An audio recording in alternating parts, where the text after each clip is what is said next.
Aponkwa akoye da pon. Ada no dey ya na wo hye wechi. Mame Mao Akwaba Emfa Umbra Ghana Insem TVGH so wo frɛ me adwoa searching. Ebusuafo ene nkreya be straight from Takwa. Sensoye mo se agona kwanto se hino. NPP for mame foot honorable Keda compre kwa Japan almost do ngu party NPP party nende. Ochina. Na de chin so say wiase be say on person mo ka kire wo Yesu din. Until they were starting out to fire but to stop it because they were also we say kwon they be no one hwa na one pe until papa ebe ya say wo ka party ni mu aka wo fi no so afi mu kọ na kọ gina nchen ni wo say zizie no you are not part of the NPP party no mo dealing with you are omo how be say dealing with you zizie no why ya feel say abatwa ana wo kan say wo sese di pako wow fi party ni mu ena wo nso a wotim ena wo since MPP fu wo nkora ye wo di obuani ambefo na ma won kra ye tie se wo de etodwa Yawra Kennedy Aponkwa akoye da pon. Ada no dey ya na wo hye wechi. Waye ude. Wadandan ho. Wade wo ba takwa betwa nto cha wo de ewo majority ewo takwa. Ye to aba ni bi se hu bebe okodai. Yawra Kennedy men kon kwashe fifi buafo dechi o sande awo esedechi fifi buafo NDC for ska wa ma contract and amya na wabusafo de emesa ya party maye only thing as demonstration now what on soon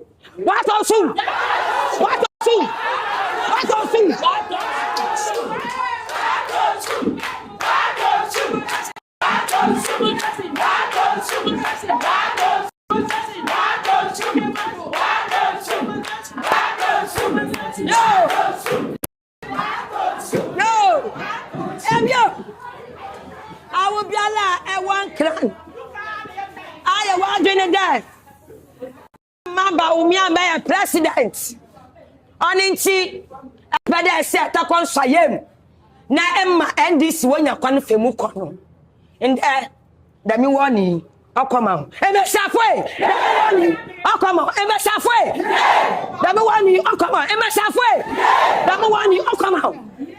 They are very careful. Na takon swayem yen ebe safo yen no sie nado. They be make sure there. Yeah, mabe kwan. Yeah, mabe kwan. But one for party no. One for kwadich. Yeah, the party. Yeah, just what. It's the empire. There, Betsy. There, I will fifi waffle. After one party ba. Hey, this ni. A park on when this to them. Kaho. Na party every day. Say a pede ebe mo. Eba besom. Eba be den. Eba be den. It's a young. Yeah, young. Fifi waffle. Last one. Only. Takwa Sayemu Mesafu MPP ma Women's Week. What's about the one last one? Yes, about the young pal. What's about the young pal? For people to believe you. Lie to people. For society to think that you are the man of integrity. Why? Why? God will never forgive you. God will never ever forgive you. In terms of how God will never forgive you. And the end is for by Adam Dimika. Ora, because anyamaya. What TV so? And dear Papa, you young Kwano Beka. When you talk to Pa 66 years, what do you want again in this life?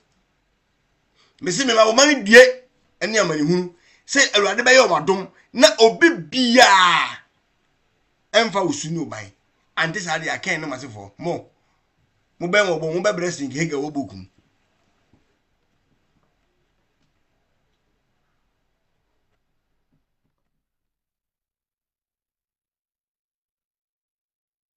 ko oya no da meto aso oka maybe o say one say me ayadum le che event ayi videos am de bayi omu na be kasa atrim nti wo kira wa be kasa mbim powerful bra heda wo atade na MPP atade no fa MPP card ne to na kwaji NDC t-shirt she na kwaji card who cares me amika se mincham de mama one ratio we say akwa we ye bufo ase ye pam no free party no say de be ya party no be dinkum easily eye mun mo be na reform rekum bro no ne mokaya bra ro is different ben NDC mu che say gbemanan ni enum say NDC so enso wa go bi me wa I think say to ban call rounds kwa rekum no kwa support to MPP but yes sir NDC come back to power kwa you know aya anwurani and NDC on headquarters a voter region they sack Kakwendo but they succeed. So who is he? Kwa you know why are more powerful than him apart from we are rich na kwa you know aya aban a trot for aban president ne trot ni position e kura no enso ye 23 form enso be to no twene ye yina di one time afi ona mana atoda ayesa dambo me obi entimi nyimi fi party mo so o mayi no o de obi entimi nyimi o o mo de sa apam no party MPP NDC egu so who is he election here e call flag leadership we o ma obi sika se fanye campaign but it me here so who is he? Who is he? Timi dintro sa timi kansam opponent on net here tantro to papa yeso ba umia na ugu nanimu ase na MPP hwe asenso bochi say minima asenso bochi da apart from TV so me hu ni physical da bakere Japan true Kennedy nti ni nua ba nimpo wa ono asenso bochi ndi nachi etimi fa telephone frame say abra yebusua da wase yebusua se nyame nhirawo ye nikuma kamafo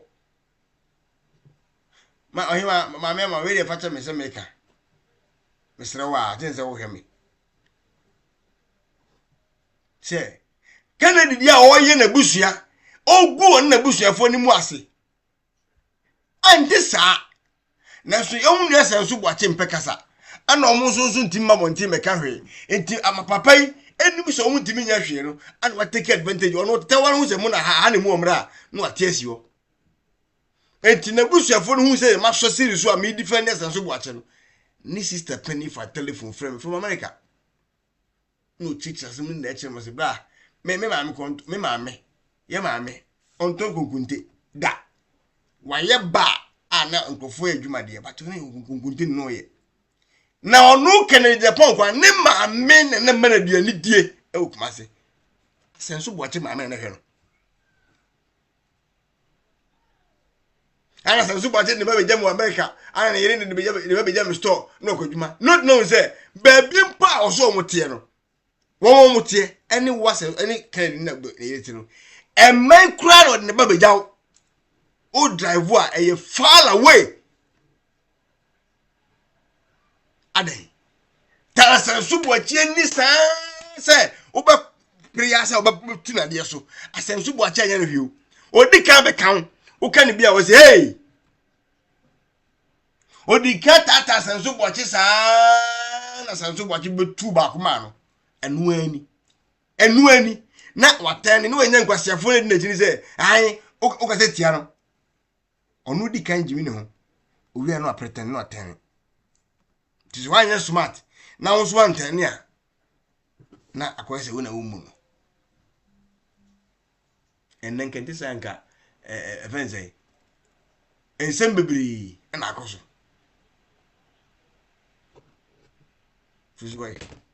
physical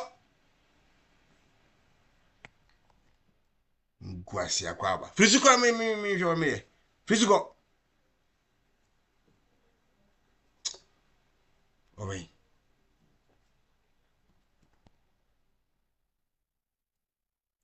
Twitwe ebe ma ya digital so ama ise de tabon ise timi so nka ya digital so metabon eta